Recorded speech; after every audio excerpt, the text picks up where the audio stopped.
Hi, so I'm Laurie from lauriemacpherson.com, and I've been a SWIB member now for a number of years.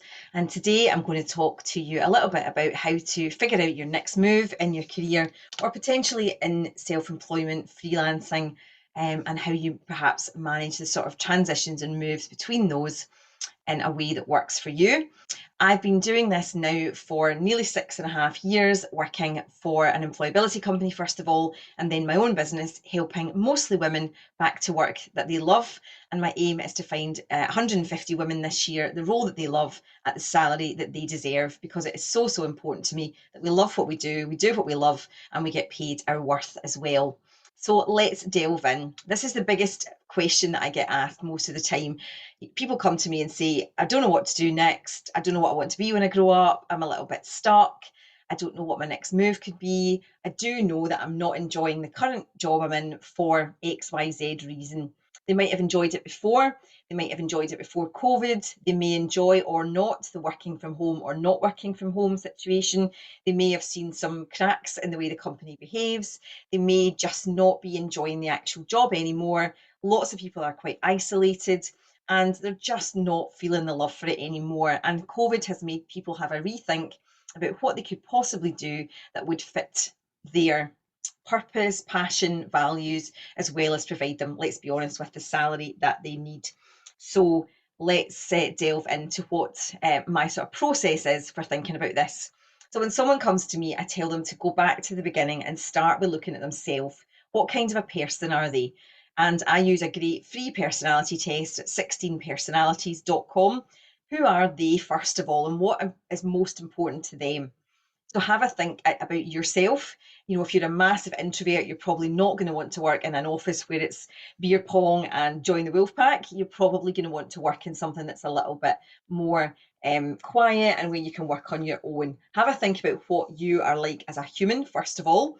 How do you work best?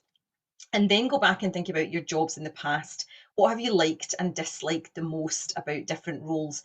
And go deeper each time. So, not just I loved working there because of the team. What was it about the team that you liked?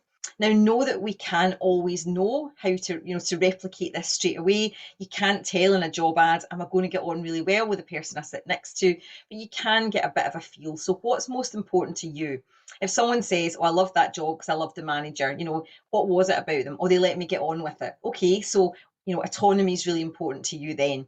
If that comes up time and again from a few different jobs, autonomy, freedom, you start to get a picture that this is someone who really likes to be able to start a job and get it done with sort of minimal interference. So these are the sort of things I'm looking out for when someone comes to me with this kind of question. So who are you and what do you like and dislike in previous roles? Let's rule some stuff out. Things that you could do because you've maybe done them in the past or you have the skill, but you don't want to. And I think there's a real strength in being able to say, I don't want to do that, or I don't want to do that anymore.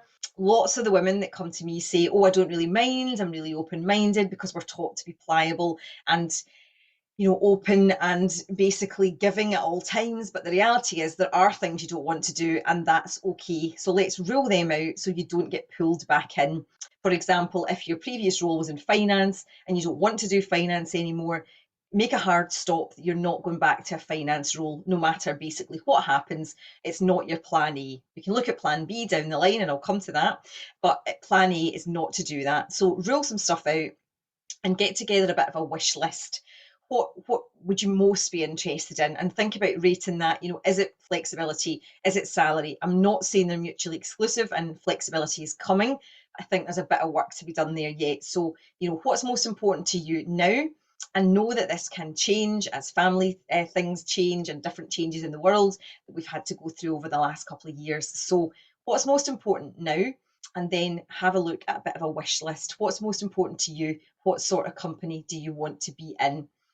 And then the thing I would think about, and maybe this is back to front, maybe you want to think about skills first, but actually you don't need a massive list of all of your skills. We've got loads, we're multi-talented people. We need to know what skills the jobs we're going for require us to have. So once you've had a bit of a think, have a bit of a dream as well, have a bit of I've always fancied that particular thing, running a shop. What is it about running a shop? Well, it's the fact that I could pick my stock. And so again, I'm hearing that autonomy again. So how could we make that happen in reality without going and paying, thousands and thousands of pounds for a shop and stock? What is it about that that appeals, and could we get that somewhere else? So just a little thought around how you might, want to think about those things. Have a little daydream, but what about that is it that appeals to you? And if it's that thing specifically, is that realistic? And then we're coming on to that bit. I'm going to have to be that person. Have a look at all the things you've got, the things you would like, the skills you've got. Have a look at the jobs that are out there. And I would encourage you to do a keyword search rather than a title search. If you are thinking about, well, I'm really good at analysing, put the word analyse into Indeed and your location. You'll get tons of random stuff that has nothing to do with anything, but you'll also see the sorts of jobs that have that word in their job description. Start to have a look and a play and narrow it down until you get a couple of things that keep coming up. The job titles I'm looking at sound a little bit like X, Y, and Z. Then have a look at 5 to 10 of those jobs.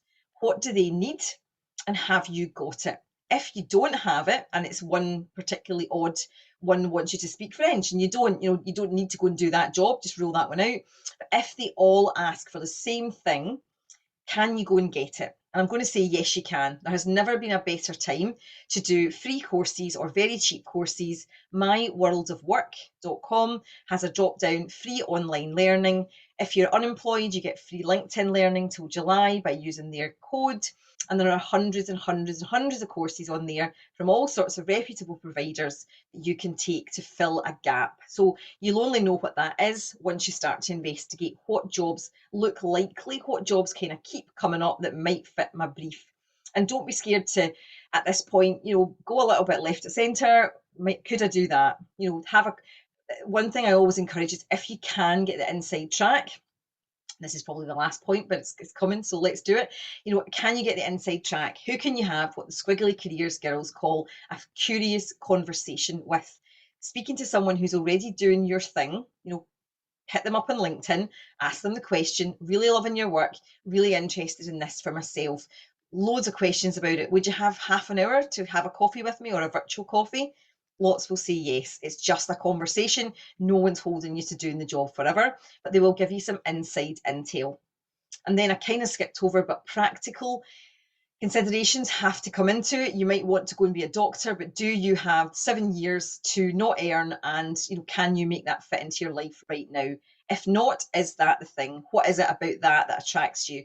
Could you do a shorter course that would allow you to be involved? Is it the helping people thing, or is it something about the medical profession itself? Does it have to be being a doctor, or can you make something slightly less painful and lengthy that you can do a bit easier? So basically, work out what you want and don't want by thinking about things you've done before and who and how you are as a person. Think about your skills and values. Have a little play and a Google search on one of the job sites to see what sort of jobs come up using the sort of keywords of things that you're interested in. So if you're interested in organising, have a look at organising. As I say, you'll get tons of odd stuff, but you might also just get something that appeals to you. If it's research, again, put the keyword research in and see what comes up. Once you've got a few of those jobs that look feasible, you could probably do them. There might be a skills gap. Could you fill that? And then try and get the inside track. If you can, just on what the industry's like. How would you have started it? What do you wish you'd known when you started? All of these great questions. And then you have to be practical. Can you afford to do this? Can you afford to do it full time? And can you afford to do it now? Now, there's tons of ways people make things work if you want to. Whether it's the right time or not is on you, your family situation. Everybody's different here. So have a think about, what's the salary likely to be? How quickly am I likely to get that? Is this the next step, or is it the next step after that? That's something I have to stress to a lot of people. That's not your next step. You're going to have to do something in between to establish a network, get skills in that area, whatever it is. You might have to point and then repoint yourself a little bit. People often don't want to hear that, but the reality is, how can you get yourself as close to that sort of job as you can?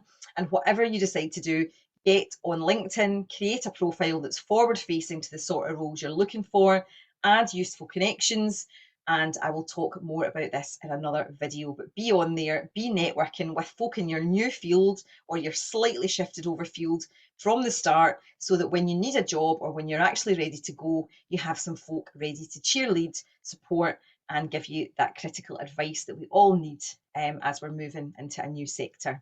I really hope this has been useful.